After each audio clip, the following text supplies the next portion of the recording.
안녕하세요. DJ 미아입니다. 오늘의 사연 시작해 보겠습니다. 안녕하세요. 저는 딸 둘을 키우며 살아가고 있는 여자입니다. 오늘 저는 제가 전 남편, 전 시가와 엮이며 겪어야 했던 정말 소름 끼치고 경악스러운 이야기를 들려드리고자 이렇게 사연을 보내게 됐습니다. 제가 살면서 참 별별 사람들을 다 만나왔다고 생각했지만 전시모 같은 사람은 정말이지 처음 보는 유형이었던 것 같아요. 이혼을 하고 나서야 그들의 진짜 실체를 알게 된 저는 경악을 금치 못했습니다. 오늘은 제 이혼 스토리와 현 남편을 만나며 전 남편과 전 시가의 실체를 파헤치게 된 이야기에 대해 들려드릴게요.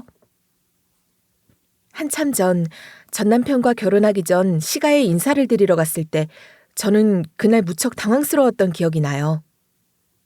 네? 산부인과 검진 결과를 가져오라고요? 그래. 왜? 무슨 문제라도 있니? 아니요, 그런 건 아니고요. 원래 이런 건 서로 분명하게 하는 게 좋다. 괜히 결혼하고 나서 무슨 문제가 있어서 서로 얼굴 붉히게 되느니 처음부터 분명하게 하고 가는 게 좋지. 네 생각에도 그렇지 않니? 아, 네.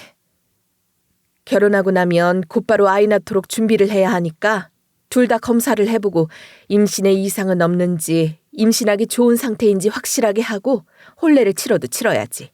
안 그렇겠니? 사실 결혼 전에 그런 요구를 받을 거라고 생각하는 여자가 세상에 어디 있겠어요. 좀 당황스럽기도 하고 불쾌하기도 했고 난감하기도 했죠. 하지만 한편으론 이해가 전혀 안 되는 건 아니었어요. 전 시가로선 그럴 만한 사정이 없진 않았거든요. 당신이 좀 이해해줘. 당신도 알다시피 내가 우리 집에서 좀 귀한 아들이잖아. 알지. 당신 4대 독자인 거. 아직도 다 같이 고향 내려가서 제사 지낼 만큼 보수적인 집인 것도. 그런 거 다 알고도 당신이랑 결혼하기로 한 거니까. 그래서 당신한테 늘 고맙게 생각하는 거 알지? 결혼하면 내가 진짜 잘할게. 혹시 우리 엄마가 시가살이 시켜도 그냥 앞에서만 대충 맞춰주는 척해. 내가 뒤에서 당신한테 잘할 테니까. 그런 건 앞에서도 잘해야 하는 거 아니야? 어머님이 나한테 뭐라고 하시면 당신은 보고만 있을 거야? 당신도 우리 엄마 봐서 알잖아. 카리스마 장난 아니신 거. 나도 우리 엄마한테 못 이겨. 앞에선 별말 못하지. 그래도 뒤에선 내가 당신 편인 거 알아줘. 그거면 되잖아. 아니야? 으이그, 알았어. 근데 당신은 당신 엄마한테 뭐가 그렇게 겁이 많아? 나이가 몇인데 아직도 엄마가 무서워? 당신이 몰라서 그래. 우리 엄마 진짜 보통 사람 아니란 말이야. 난 엄마 말 어기면서 살아본 적 한 번도 없어.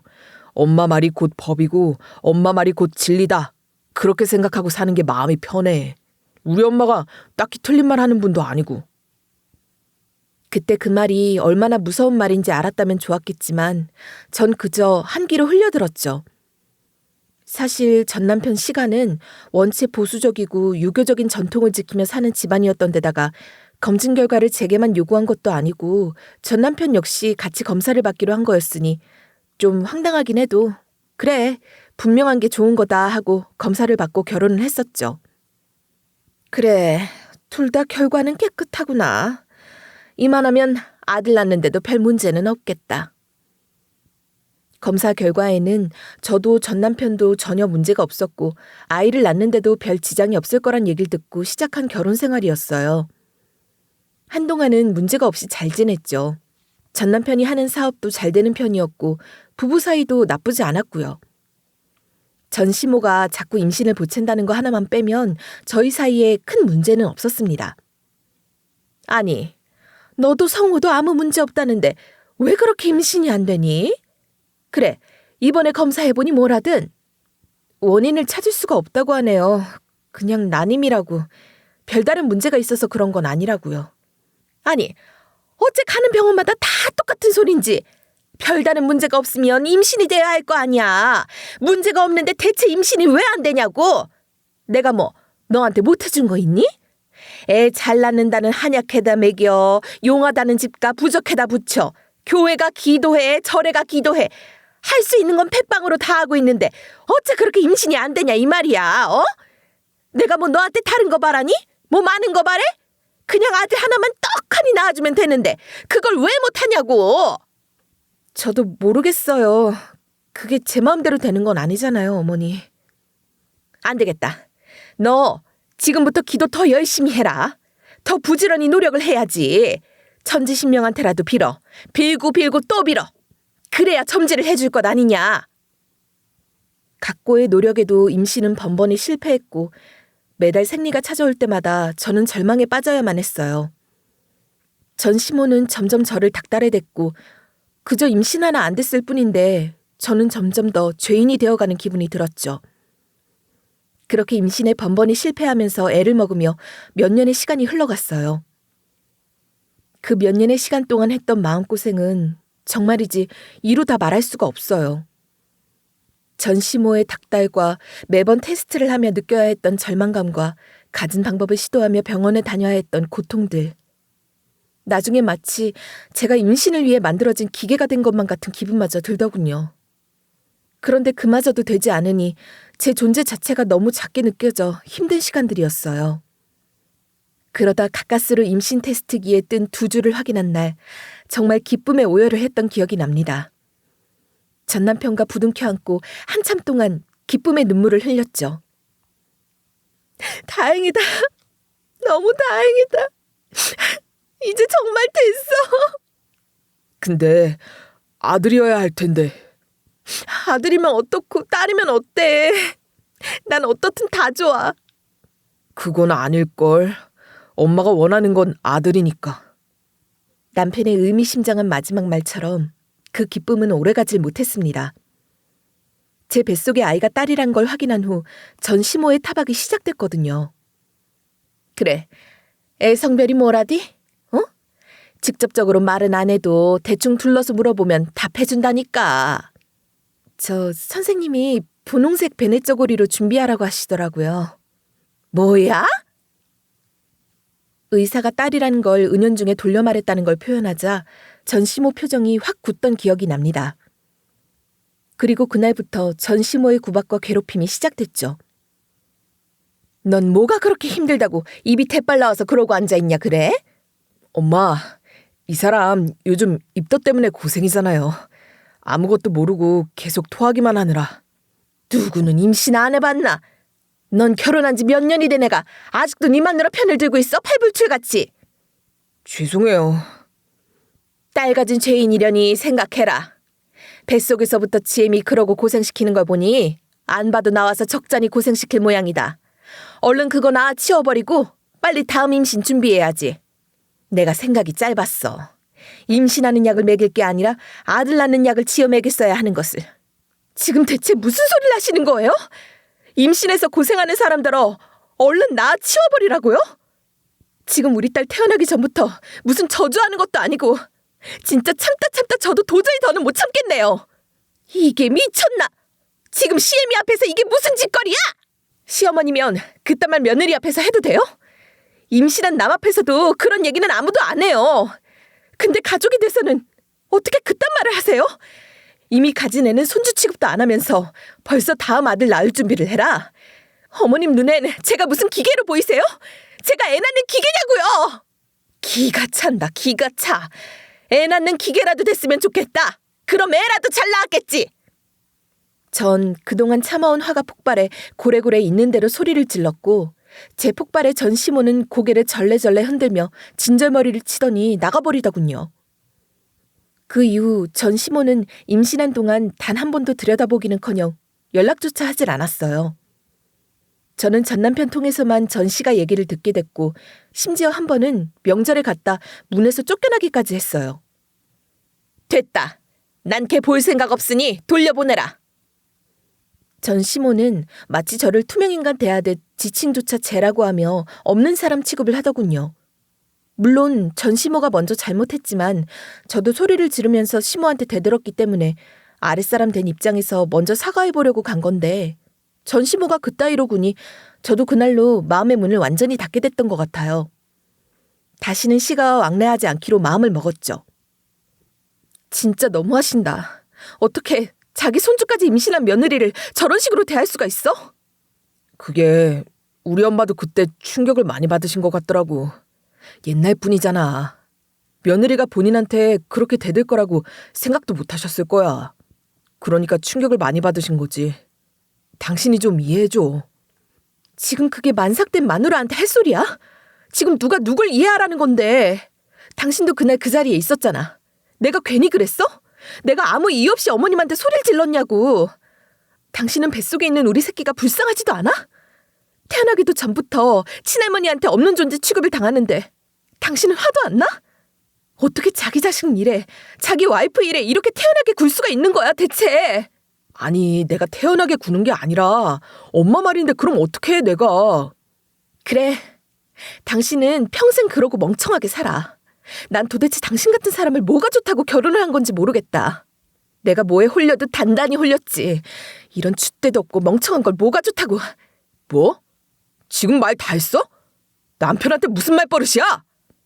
그딴 큰 소리는 니네 엄마한테 가서 좀 내봐라. 지 엄마한테는 찍소리도 못하는 게 내 앞에서만 아주 입이 살았지? 그렇게 남편과도 대판하고 나니 정말 이 결혼 생활에 만정이 다 떨어지더군요. 처음엔 시모는 저래도 남편은 나한테 잘하려고 하니까 라고 생각하며 버텼지만 남편 놈마저 내 편이 아니라는 생각이 드니까 정말 그나마 하나 붙잡고 있던 끝마저 떨어지는 느낌이었죠. 그래도 뱃속에 있는 애를 생각하며 참을 인을 외쳤어요. 호구 같지만 저도 보수적인 사람인지라 이혼 결심이 쉽지는 않았거든요.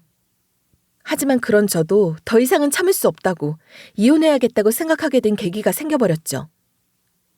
시가에 갔다 쫓겨나고 얼마 지나지 않았을 때였어요. 제가 출산을 하게 됐는데 아이를 보고서 한 전 남편의 첫말에 전 가까스로 지속해오던 결혼 생활을 끝낼 때가 왔다는 생각을 하게 됐죠. 아니 근데 딸이 뭐 이렇게 딸 같지가 않냐? 애가 예쁘지도 않고 뭐가 이래?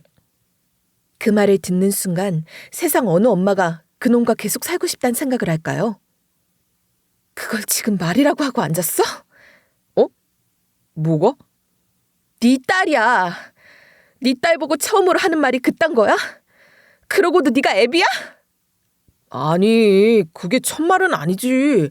아까 탯줄 자르면서 한 게 첫마디고. 그리고 솔직히 애 얼굴을 봐봐라. 어? 네가 봐도 얘가 솔직히 예쁘진 않잖아. 10달을 엄마 뱃속에서 물속에 불어있다 나온 애가 낳자마자 잘도 예쁘겠다. 지금 꼴을 봐봐. 우리 딸은 갓 태어나서 부어있지. 나는 며칠을 고생하다 겨우 출산 맞춰서 이러고 거짓꼴을 하고 있지. 지 혼자 밥 잘 처먹고 와서는 때깔 좋게 기름 잘잘 흘리고 있으면서 한다는 소리가. 뭐? 너 미쳤냐? 내가 진짜 너 지금 애 낳은 지 얼마 안 돼서 참는다. 우리 엄마한테 큰 소리 칠 때부터 알아봤지. 어디 서방 알기를 못같이 알고. 너 내가 이거 우리 엄마한테 이럴 수도 있는 거 한번 봐주는 줄 알아. 어? 이후 조리원에 있는 동안 다른 집 남편들은 부인 고생했다고 매일같이 산후조리원에 찾아오는데 이건 뭐 완전히 남일 대하듯 하니 생각하면 할수록 이런 놈이랑 대체 더 이상 살아서 뭐하나 싶더라고요. 결국 저는 조리원에서 나오고 얼마 지나지 않아 이혼을 요구했습니다. 놈은 마치 기다렸다는 듯이 순순히 응하더군요. 그 꼴을 보니 한 톨 남아있던 정마저 떨어졌어요. 이혼 요구는 제가 먼저 했지만 그쪽에서도 원하던 바라는 듯 나왔고 더 이상 결혼 생활을 지속할 이유도 없었기 때문에 합의는 비교적 순조롭게 이루어졌습니다. 제가 양육권을 갖고 양육비를 다달이 받기로 했죠. 재산 분할도 의외로 제가 원하는 조건들을 순순히 들어줬는데 그게 좋다기보다는 왠지 열받더군요. 마치 시가와 남편이 이런 날만 기다리고 있었던 것 같아서. 아무튼 그렇게 몇 년간의 지난하고 지긋지긋한 결혼 생활이 끝나고 전 오히려 후련하고 해방된 기분이 들더군요. 뭐가 두려워서 지금껏 이혼을 못하고 있었나 싶을 만큼 좋았죠. 이제 다 끝이다 라는 생각에 뛸 듯이 기뻤으니까요. 하지만 진짜 문제는 이혼을 하고 나서부터 시작되었습니다. 법원에서 정해준 양육비가 어느 순간부터 오지 않으면서부터였죠. 우리 부모님이 아프셔서 그래. 내가 몇 달만 있다 넣어줄게. 지난번엔 사업이 힘들어서 그렇다며 몇 달 하다 대체 지금 얼마나 시간이 지났는 줄 알아? 너도 알잖아. 우리 집에 나밖에 없는 거. 다른 자식이 있기래? 나도 지금 형편이 어려워서 그래. 사업도 안 되는데 엄마도 몸져 누우셨지. 아빠도 아프시지. 나도 죽겠다고. 돈이 있으면 당연히 주지. 내가 그걸 왜 안 주겠어. 이런저런 하면서 괜한 소리 나도 하기 싫어. 그냥 있으면 확 줘버리면 그만이지. 좀만 기다려봐. 보낼 테니까. 사업이 힘들다, 부모가 아프다, 사고가 터졌다. 제가 수차례 연락을 할 때마다 전 남편은 갖은 핑계를 대며 양육비 지급을 미뤘고, 하지만 차일피일 미루기만 할 뿐 답은 없었어요. 그쯤 되니 저도 더는 참을 수가 없더군요. 결국 소송을 치를 수밖에 없었어요. 소송 결과 법원에서는 당연히 지급 명령을 내렸지만 그럼에도 전 남편 놈은 양육비를 줄 생각이 없었습니다. 나 지금 완전 파산 직전이야, 파산 직전. 나도 진짜 미치겠다고. 자, 이거 봐봐. 이래도 거짓말인가? 지금 내 사업체도 완전 뺏기게 생겼고 빚만 잔뜩이야. 지금 나도 아주 돌아버리겠는데 그래도 너한테 돈 갚아야 되니까 어떻게든 버티고 있는 거야. 나도 인간이야. 나도 아빠라고. 나라고 뭐 내 자식한테 양육비 안 주고 싶겠냐? 그런 것도 안 하는 애비 되고 싶겠냐고. 지금 백방으로 뛰어다니면서 수습하고 있으니까 조만간 어떻게든 해결을 볼 거야. 해결되고 나면 내가 한 번에 다 갚을게. 진짜 약속해. 내가 각서까지 써준다. 그렇게 뻔뻔하게 각서까지 써 내밀었지만 결국 전 속만 끓이며 1년 넘게 제대로 양육비는 받지도 못했어요. 1년이 지나도록 답이 없고 절 슬금슬금 피하기까지 하더군요. 네, 제가 생각해도 저 정말 답답하고 호구 같았죠. 답답해하셔도 이해합니다. 이혼 전에 그렇게 당해놓고 또 그놈 말을 믿고 설득을 당하다니. 제가 생각해도 왜 저렇게 멍청했는지 과거의 저를 한 대 콱 쥐어받고 싶은 심정입니다. 그래도 그때는 정말 더는 참을 수가 없었고 전 법원을 통해 소송을 걸었어요. 그리고 이번엔 강제집행 명령까지 떨어졌죠. 사실 이거면 바로 해결이 될 줄 알았어요. 강제집행이 달리 강제집행이겠어요? 그런데 여기서 생각지도 못한 문제가 생긴 거예요. 그게 꼭 그렇지가 않습니다. 그렇지가 않다뇨? 강제집행이면 강제로 어떻게든 뺏어서라도 저한테 양육비를 줘야 한다는 말 아닌가요? 네, 이론적으로는 그렇죠. 강제집행 명령이 떨어지게 되면 당장 전 배우자가 갖고 있는 현금이 없더라도 부동산만 갖고 있어도 그걸 담보로 지급하도록 집행이 가능하거든요. 근데 문제는 지금 이놈이 갖고 있는 재산이 부동산, 동산 다 포함해서 아무것도 없다는 겁니다. 네? 아니, 그게 말이 돼요? 그놈 집이 그렇게 못 사는 집이 아니에요. 그리고 갖고 있는 집에 땅까지 좀 있었던 걸로 아는데 그게 하나같이 다 날아갔다고요? 말도 안 돼요. 전 당장 전 남편 놈에게 따져 물었죠. 내가 말했잖아. 사업 쫄딱 망했다고. 집이며 뭐며 재산이라고 갖고 있던 건 다 팔아서 빚 갚는 데 썼지. 그래서 수중에 남은 거라곤 지금 달랑 몇십만 원짜리 통장 하나가 다다. 난 지금 주고 싶어도 줄 게 없어. 내가 안 주는 게 아니라 아예 줄 게 없다니까. 너도 소송도 하고 파볼 만큼 파봤으니까 알 거 아니야. 나 가진 거 아예 없는 거. 어떡하겠냐. 내가 안 주려고 작정을 한 것도 아니고 없어서 못 주는 걸. 이해해라. 그리고 너도 어차피 애만 키우는 거 아니고 일하잖아. 뭐 애 못 키워서 굶어 죽이는 정도도 아니니까 그냥 당분간은 네가 알아서 좀 키워. 내가 여유되면 차차 갚을게. 애는 뭐 아빠 돈으로 키우라는 법 있나? 엄마가 좀 키워. 지금 그딴 개소리를 잘도 씨부리고 있네. 야, 아빠 돈? 네가 언제 우리 딸 키우는데 돈 제대로 보탠 적이나 있냐? 뭘 한 적이나 있고 말을 해, 이 미친놈아. 그지 같은 새끼. 내가 네 꿍꿍이를 모를 줄 알아? 전 남편 놈은 완전히 자기는 가진 게 없으니 배째라는 식으로 나왔고 변호사마저 절레절레 고개를 흔들더군요. 이놈 이거 보통 악질이 아니네요. 아주 안 주려고 제대로 작정을 한 것 같아요. 이럴 경우엔 아예 형사처벌로 가는 게 나을 수도 있습니다. 어차피 민사로 가봐야 계속 이런 식으로 뻗팅길 속셈인 것 같은데 이러면 우리 쪽에서 별 승산이 없어 보여요. 압박을 직접적으로 주는 수밖에. 일단 그게 최선인 것 같은데요. 결국 변호사의 도움을 받아 전 남편의 운전면허도 정지시키고 출국도 금지시키고 할 수 있는 조치란 조치는 다 취했죠. 그런데 그러자 이제 놈은 자기에게 양육비 강제 집행 명령을 내린 가정법원에 항소를 하더라고요. 양육비를 안 주는 게 아니라 못 주는 거고 자기도 빚 갚아야 하는데 이걸 강제 집행까지 해서 가져가는 건 아니지 않냐 이거죠. 이쯤 되니 한번 제대로 맞붙어 보자는 거지 싶고 정말 오기가 차오르더라고요. 그래, 갈 때까지 한번 가보자 싶어졌죠. 하지만 소송이라는 게 진짜 보통 짐 빠지는 일이 아니잖아요. 이길 자신은 있는데 재판이라는 게 며칠 만에 뚝딱 이뤄지는 게 아니다 보니까 생각만큼 사이다 마신 듯 시원하게 해결이 되지가 않더라고요. 그렇잖아도 소송 걸어서 강제 집행 명령으로 시간을 잡아먹었었는데 또 항소한 전남편 놈 때문에 시간이 또 걸리고 그렇게 무엇 하나 제대로 해결되지도 못한 채 2년 이상을 질질 끌게 됐죠. 그리고 그러는 사이 우리 딸은 나날이 쑥쑥 성장했고 한편 제겐 재혼하고 싶은 상대가 생기게 됐어요. 그 사람은 다름 아닌 제 양육비 소송을 담당해준 변호사였죠. 제 담당 변호사는 몇 년 전 아내를 사고로 떠나보낸 아픔을 가진 사람이었고 저처럼 딸 하나를 혼자 키우며 살고 있는 사람이었어요.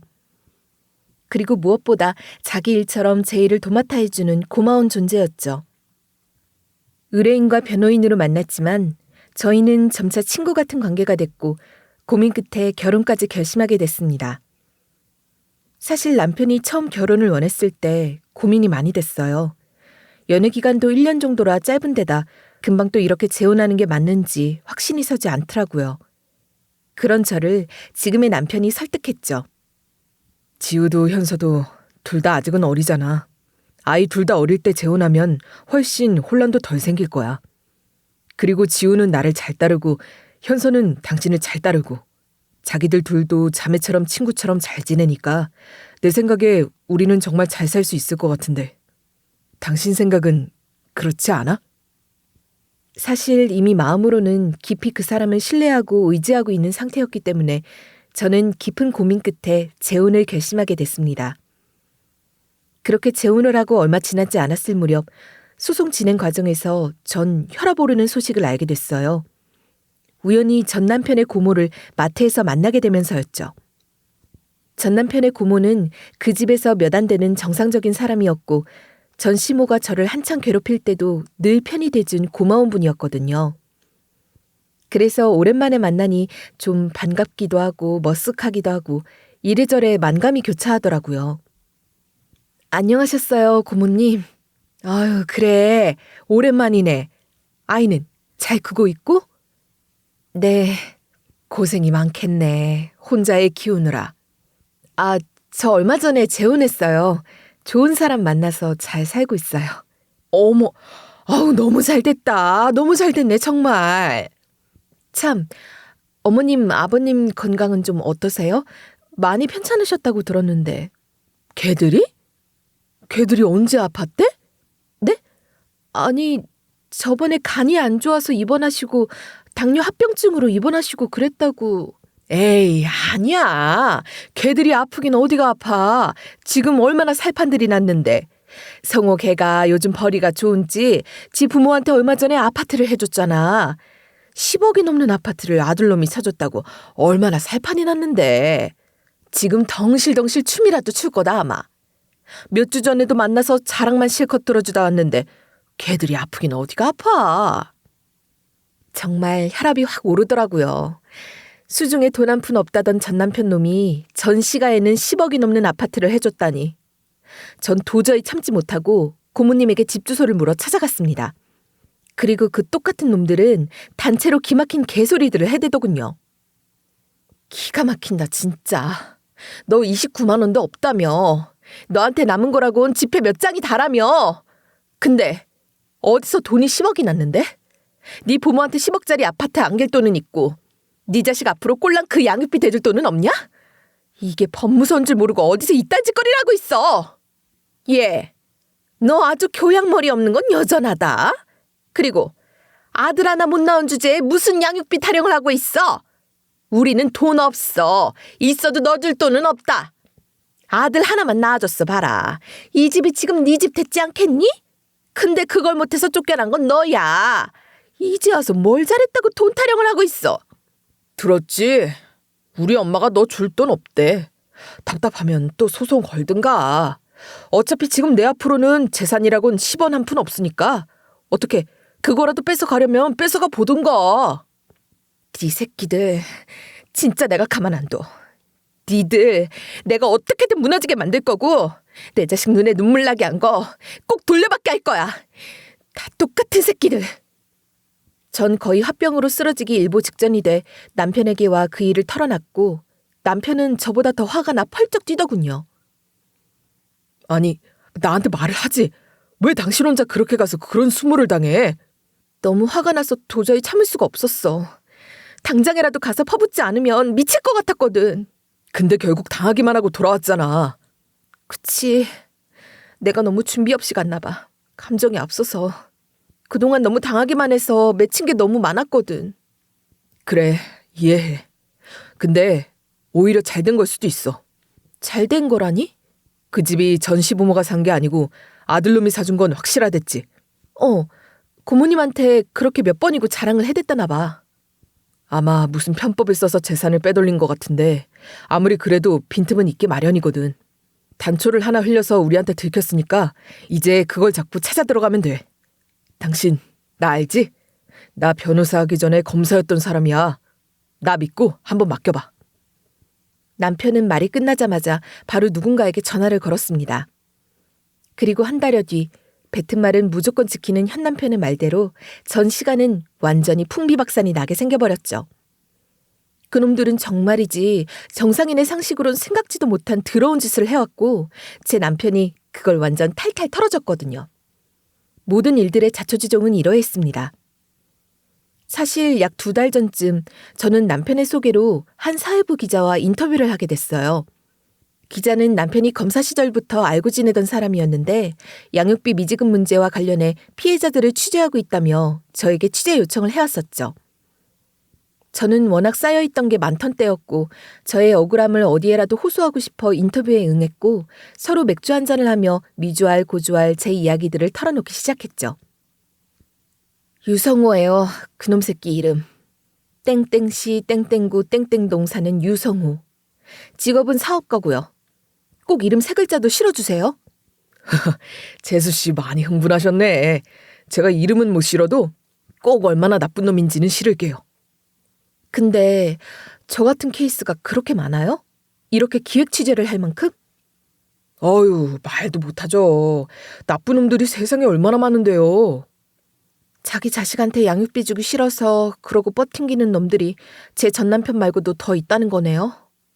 진짜 못난 놈들이 왜 이렇게 많나 몰라. 그러면서 자식들은 왜 그렇게 낳아대는 거야? 책임지지도 못할 거면서.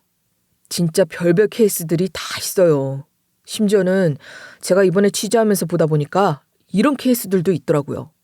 왜 애 못 낳는 부부들 있잖아요. 그런 부부들이 브로커들 통해서 애를 낳는 방식인데 말하자면 법망을 피해서 유사 연애 방식으로 연애하는 척을 한 다음에 돈 주고 애를 받아오는 거죠. 아니 어떻게 그런 짓을 차라리 입양을 하면 되지. 어떻게 애를 돈을 주고 어떻게 그런 생각을 해요? 그놈의 혈통주의가 문제죠 뭐. 근데 이런 경우에 또 문제가 되는 게 제가 이 피해 여성들도 취재 중이거든요. 보통은 이 피해 여성들이 대부분 외국인들이에요. 근데 다른 나라들은 너무 얼굴로 티가 나니까 보통은 조선족들에게 접근을 많이 하죠. 아예 조선족들을 매칭해주고 알선시켜주는 브로커 업체들까지 있고요. 근데 이 여성들이 그렇게 유사 연애 방식으로 매칭이 돼서 애를 낳아줬는데 돈을 못 받은 케이스들이 많은 거예요. 근데 그건 양육비랑은 다르지 않아요? 그쵸, 양육비라고 할 순 없죠. 양육보다는 출산비라고 해야 하나? 근데 암튼 기획 취재를 하다가 이쪽까지 넓혀서 지금 다른 주제로 취재 중인데 이 케이스도 보통이 아니더라고요. 참 세상에 별일이 많아요. 나쁜 놈은 더 많고. 근데 그런 거 우리나라에선 완전 불법이잖아요. 맞죠? 불법이죠 당연히. 뭐 해외에선 아름아름 그런 걸 하고는 있다고들도 하던데 해외에서도 당연히 체외 수정이 아닌 다른 방식으로 그런 거래를 하는 건 불법이고요. 그러다 걸리면 어떡하려고 그러지? 뭐 혹시라도 신고 들어오면 딱 잡아떼는 거죠. 연애에서 나온 거다. 근데 결혼 상대로는 아니라고 생각해서 헤어진 거다. 돈 받은 것도 뭐 서로 연애하다 보면 주고받을 수 있는 거 아니냐. 그런 식으로 딱 잡아떼는 거고. 말세네요, 말세. 그 기자와 대화를 하면서 정말 세상에 별별 일이 다 있구나 생각했던 얼마 뒤였어요. 기자에게서 급히 만나자고 연락이 왔더라고요. 뭔가 이상한 것 같아 연락했다며 잠시 볼 수 있겠냐는 연락이었죠. 그리고 그 자리에서 저는 전 남편의 실체에 대해 알게 된 거였습니다. 제가 최근에 조선족 몇 명을 취재 중이었거든요. 근데 제가 말했던 그 일 있잖아요. 그걸 하다가 돈을 제대로 못 받았다고 저한테 털어놓더라고요. 애인인 척하면서 애를 낳아줬는데 그 남자놈이 또 돈을 안 줬나 보죠? 애를 낳았는데 이 애가 원하던 아들이 아니라 딸이라 돈을 절반만 줬답니다. 그래서 열이 제대로 받은 거죠. 애초에 그런 얘기도 없었는데 갑자기 말을 바꿨다 이거죠. 근데 그 와중에 브로커 업체도 조사 때문에 튀느라 문을 닫고 잠적해버리고 남자 쪽도 번호 다 바꾸고 잠적해버리고 완전 열이 제대로 받아서 저한테 폭로를 한 거예요. 그러면서 그놈 신상을 막 읊더라고요. 근데 거기서 너무 익숙한 이름을 들어버린 겁니다. 설마 제 전남편은 아니겠죠? 맞아요. 전남편 유성호 씨. 그 사람 신상에 그 집 엄마 인상착의까지 다 말하더라고요. 그때 재수 씨가 술 취해서 털어놨던 그 이름이요. 그 이름 듣는 순간 제가 온몸에 소름이 다 돋아서 그래서 일단 제가 좀 알아봤거든요. 그냥 단순히 이 사실만 전달하는 건 의미가 없을 것 같아서요. 기자는 현재도 검찰에 출입하는 중이고 친한 검사도 있는 터라 이 문제를 터놓을 계기가 있었나 봐요. 지금 검찰에서도 이 관련 사건들을 다루는 케이스가 있어요. 전문 브로커들이 생각보다 기승이라 아주 골치더라고요. 근데 거기서 사무관이랑 얘기를 하는데 딱 그놈 이름을 발견한 거예요. 파일에서 통화 기록하며 금융 기록하며 불법 브로커들이랑 내통한 흔적이 그대로 딱 나와 있더라고요. 심지어 한 번이 아니었어요. 2번에 걸쳐서 시도를 한 거죠. 알고 보니 전 남편과 전 씨가는 정말 기가 막힌 짓거리를 했더군요. 그런 짓거리를 해서 아들까지 낳으려고 한 그 정신머리가 전 도무지 이해가 가지 않았습니다. 더 자세한 이야기를 듣고 싶었던 저는 기자에게 요청해 해당 인터뷰를 했던 조선족 피해 여성과 만나게 해달라고 부탁을 했죠. 그리고 그 여성을 만나 전 자세한 이야기를 듣게 됐습니다. 그러니까 그해 3월이었다는 거죠? 유성호 그 인간을 만난 게. 맞아요. 분명히 기억해요. 3월 10일이었어요. 나 임신한 지 몇 달 됐을 때네. 그러니까 내가 딸인 걸 알고 난 뒤에 그 짓을 한 거구나. 그 집 엄마가 그 얘기했던 기억이 나요. 그 아줌마 아들 어찌나 노래를 부르던지 내가 그 아줌마 얼굴이 잊혀지질 않는다니까요. 그때 했던 말이 또렷이 기억이 나요. 자기 며느리가 임신을 했는데 딸이래요. 그래서 너무 열이 받아서 자기가 무당이랑 무당은 다 찾아다니면서 점을 봤다는 거예요. 혹시 이 다음에 나오면 아들 낳을 수 있겠냐고. 근데 그 무당들이 다 하나같이 안 된다 그랬대요. 애 낳을 힘이 너무 약해서 안 되는데 만약에 애를 하나 더 낳는다고 해도 아들 보기는 어렵다고. 또 딸일 확률이 크다고. 근데 따님이었다면서요? 몇 년씩이나 기다려서 겨우 애 하나 가졌는데 그러다 시간 흐르면 곧 노산될 거고 어떻게 그때까지 기다리냐면서 다른 방법을 찾아봐야겠다고. 그러다가 그쪽 업체로까지 찾아온 거예요. 내가 임신해서 그렇게 고생하는 동안 그 짓거리를 하고 돌아다녔다 이거지. 나더러 딸 가졌다고 그렇게 지랄 사람 속은 익는 대로 긁어놓고서. 그런데 경악할 진실은 한 가지 더 있었습니다. 그 심정 저도 조금은 이해해요. 저한테도 그랬으니까 지금 제가 이 자리에 앉아있는 거겠죠. 맞다.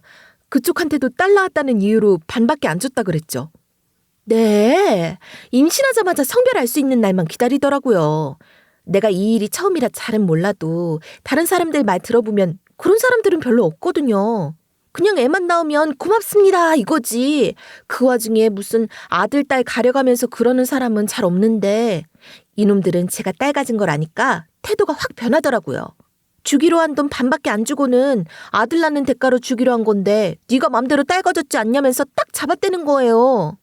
그럼 그 애는 어떻게 됐어요? 입양 보낼까 했어요. 내가 키울 자신도 없고. 근데 그쪽에서는 안 갖는다 하고 나도 못 키우겠다 하고 그러는 와중에 걔가 불쌍하잖아요. 그래서 내가 키우겠다. 양육비만 달라 그랬는데 안 주겠대요. 부인도 아니고 결혼도 안 했고 사실혼도 아니고 그냥 애만 생긴 건데 권리가 없지 않냐 이거예요. 그러면서 불법 입국자 아니냐, 네가 무슨 자격으로 그런 걸 요구하냐 그러고 나오고 있는 거예요 지금. 진짜 못된 놈들이에요. 그 가족들 싹 다 악마예요, 악마. 알죠. 제가 너무 잘 알죠. 근데 그래서 그놈들은 그러고 포기한 거예요? 한번 해보고 아니다 싶어서? 아니요, 포기 안 했어요, 그놈들.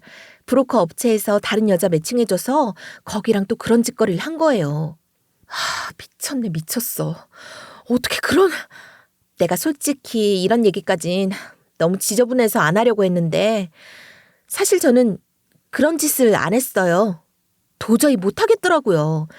내가 뭐 20살 꽃띠는 아니지만 나도 힘들게 굴러먹고 사느라 고생은 했지만 그래도 내 몸 이용해서 돈 벌고 싶진 않았어요. 물론 애 낳아주는 것도 몸으로 돈 버는 거긴 하다만 적어도 사랑 없는 관계에서 그런 짓을 하고 싶진 않았어요. 그래서 그냥 나는 인공적인 방법을 이용했거든요. 무슨 말인지 알죠? 근데 그렇게 하면 딸이 나온다는 헛소문을 어디서 들었나 봐요.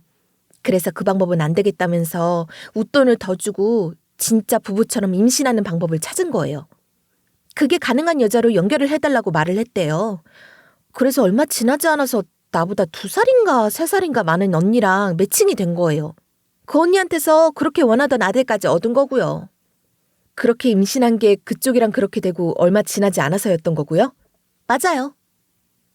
그러니까 저와 이혼을 하고 얼마 지나지 않아 전 남편 놈과 전 씨가는 그렇게들 원하던 아들을 남의 여자를 통해 얻은 거였더군요. 그러니 그 아들을 보느라 바빠 제 딸 양육비에 신경을 쓸 겨를도 없었던 거였고요. 진짜 역겹다. 너무 역겹고 토가 나온다. 아니, 대체 아들이 뭐라고 그런 짓까지 해서 아들을 낳겠다는 거야, 지금 이 시대에? 그러니까 내가 배불러 그렇게 끙끙대는 동안 지들은 뒤에서 그런 짓거리들을 꾸미고 있었다는 거 아니야. 내가 이혼하자 그럴 때 옳다구나 하고 하자 그랬던 것도 다 그런 이유였네. 어차피 지는 곧 지 엄마가 그렇게 원하던 아들도 생길 테고 이제 나 같은 건 필요도 없어진 거니까. 진짜 상상 이상이다. 그런 인간들이 있다는 건 알았지만 이렇게 가까이서 그런 놈들을 보게 될 줄은 상상도 못했어. 근데 그러고 보니까 말이야, 나 그 집에 찾아갔을 때 어떤 여자를 얼핏 봤던 것 같아. 내가 막무가내로 들이닥치니까 갑자기 나를 보더니 전시모가 그 여자를 막 후다닥 숨기더라고. 근데 지금 생각해보니까 그 여자가 그 여자지 싶어. 나중에 알고 보니 정말 그 여자는 아들을 낳은 여자가 맞았더군요. 그렇게 원하던 아들을 얻자 애를 돌봐줄 사람으로 집에 들어앉히기까지 했던 겁니다. 그렇게 10억이 넘는 아파트를 사서 부모의 아들까지 상점 모시듯 살면서 거기에 온갖 돈 다 쏟느라 저한테는 양육비 한 푼을 안 주려고 갖은 용을 썼던 거고요. 재산 명의도 변경하고 불법 증여도 하고 갖은 불법이란 불법은 다 써가면서 돈 없다고 내빼고는 뻔뻔하게 항소까지 했던 거였죠. 하지만 그런 갖은 더러운 짓거리들도 이제는 종을 칠 때가 됐고 전 남편과 전 씨가는 완전히 벼락을 맞게 됐죠. 남편과 남편의 전 동료들인 검사, 기자 등 주변 사람들의 도움으로 전 남편 일가를 완전히 풍비박산내 버리기로 했거든요. 우리나라에서 엄연히 불법인 일을 꾸며서는 감히 생명을 돈 주고 얻으려고 한 것도 모자라 한 여성에게는 그마저 제대로 지급하지도 않은 점, 그리고 저에게도 양육비를 주지 않으려 불법으로 재산을 은닉하고 양육비 지급을 피한 점 등등이 모두 인정돼 전 남편 놈은 처벌을 피하지 못했죠. 게다가 전 씨모 역시 브로커와 직접 접촉하고 돈을 지급하는 등 온갖 더러운 일을 주동해 꾸민 혐의로 역시 처벌을 받게 됐습니다. 내가 너한테는 정말 못할 짓을 했다. 내 뜻은 아니었어.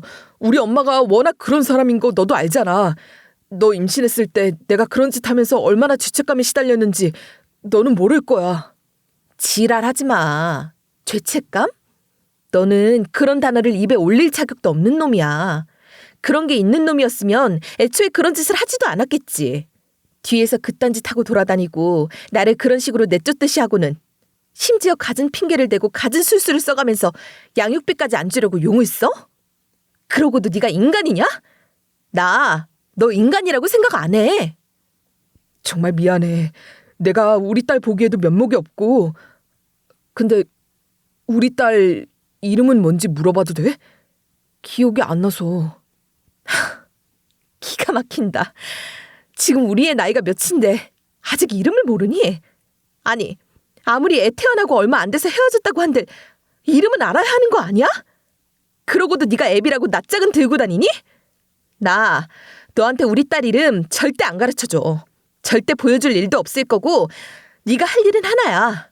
일시불로 양육비 전부 입금하고 그때 못 받은 위자료까지 다 보내는 거.